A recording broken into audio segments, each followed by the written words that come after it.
जहां हम बात करेंगे इंदौर 3 की।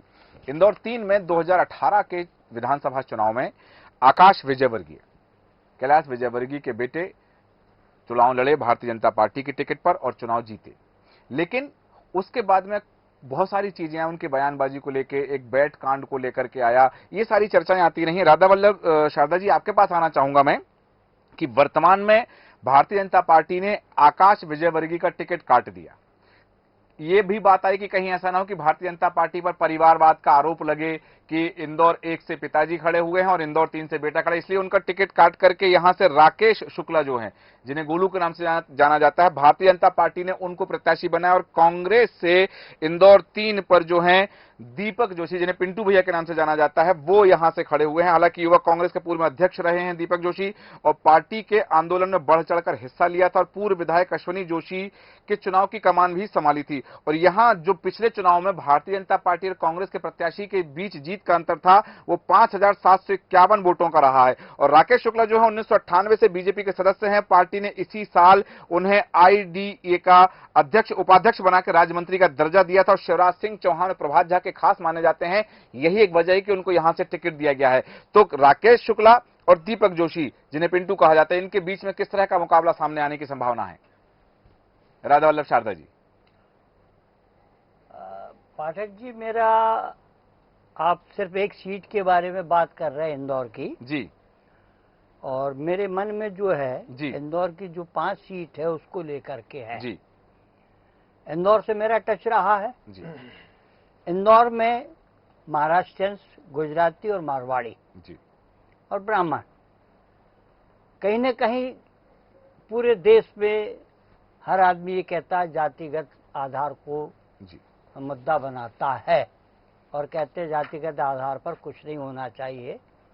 तो जातिगत आधार की जहाँ तक बात उठती है, मनु काल से हमारे यहाँ घर में अगर 4 बच्चे होते थे तो उनको काम बांट दिया जाता था और एक को एक काम दे दिया, एक को एक काम दे दिया। एक जैसे मान लीजिए किसी को सफाई का काम दिया है, घर की सफाई का, या 4 बहुएं हैं, तो उस हिसाब से जातिगत जो आधार है उसको न हम आज मिटा सकते हैं न कल मिटा सकते हैं। इंदौर प्रॉपर में मैंने जो बताया ना जी, अच्छा, चूंकि मेरा इंदौर में लोगों के बीच में आना जाना भी है, रिश्तेदारियां भी है और चूंकि पत्रकार संगठन से जुड़ा हुआ हूं तो पत्रकारों से भी मेरे रिश्ते हैं। तो मैंने ये देखा है कि जहाँ तक बात उठती है संजय शुक्ला की या चिंतामणि चौकसी की या दीपक चिंटू जोशी की या राज माधवानी की या सत्यनारायण पटेल की, मेरे ख्याल से मैंने किसी कार्यक्रम में इनमें 5 में से एक को भी नहीं देखा जी। तो पत्रकारों का जो कार्यक्रम होता है जी, या आम लोगों का जो कार्यक्रम होता है, पता नहीं क्यों कैलाश विजयवर्गीय के खून में खराबी है कि हर आदमी के दुख सुख में खड़े हो जाना, ये मैंने देखा है। गरीब से गरीब आदमी के यहाँ भी अगर कोई काम बात हुई तो एक उदाहरण मैं यहाँ दूंगा जी। आपके राजस्थान के भैरव सिंह शेखावत चीफ मिनिस्टर हुआ करते थे, तो उनका जो पीआरओ था शाम को उससे पूछते थे भाई कल किसके यहाँ, किस पत्रकार के यहाँ किस बच्चे का जन्मदिन है, किसके यहाँ क्या गमी हो गई है या क्या हुआ है, उस हिसाब से वो रात को प्रोग्राम बना लेते थे, लेकिन उस व्यक्ति को नहीं बताते थे कि मैं तेरे यहाँ आ रहा हूँ। वही स्थिति मुझे इस कैलाश विजयवर्गीय ये गुट एक ही मानूंगा मैं तो, ये 5 लोगों का जी, कैलाश विजयवर्गीय ही इस गुट के मुखिया हैं जी। और मैं सिर्फ मतलब इंदौर नहीं, मैं तो मालवा की बात करूंगा जी। मालवा, पूरे मालवा में जो कैलाश विजयवर्गीय के साथ के जो लोग हैं उनकी बात अलग है, वो एक गुट विशेष कहलाता है। और ये लोगों के दुख और सुख में अगर किसी के यहाँ कोई पारिवारिक विवाद भी अगर है जी तो मैंने उसमें देखा है रमेश मेंदोला को उसको भी निपटाते हुए, दोनों पक्षों को बिठाना, समझौता कराना और मामलों को निपटाना। बिल्कुल। तो मैं यहाँ तक समझता हूँ कि 5 सीटें जो है जी, वो बीजेपी ही ले जाएगी, ऐसी मेरी संभावना है। ठीक है। अच्छा, जहाँ तक अब बात होती है कि अगर 2 की लड़ाई होती है, वहां तक तो ठीक है। अगर तीसरा कोई आ जाता है तो ये हमने इतने सालों में देखा है, तीसरा आदमी कितने वोट ले जाता, तीसरी पार्टी वाला गिनती के वोट काटता है जी। और वो किसके काटता है? अमूमन ये देखने में मिला है कि वो कांग्रेस के वोट काटता है। जैसे कि हम दिल्ली को ले लें, जी। पंजाब को ले लें। पंजाब और दिल्ली में आप पार्टी ने क्या किया? किसके वोट काटे? कांग्रेस के। बीजेपी नहीं आई, हाँ। लेकिन कांग्रेस के वोट काटे, कांग्रेस के वोट के आधार पर जीता है वो। जी बिल्कुल।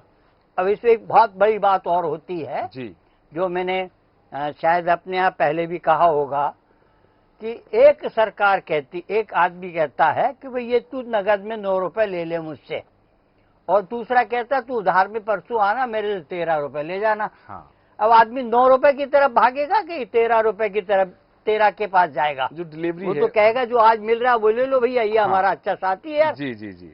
तो ये खैरात जो बटती है ना जी, तो मैं तो इसको खैरात ही कहूंगा। हाँ। और उसको यूं भी ले ले, जैसे पत्रकारों के लिए सम्मान निधि 10,000 रुपए होती थी, हाँ। शिवराज जी ने 20,000 कर दी, मेडिकल की सुविधा दे दी, वो बढ़ा दी।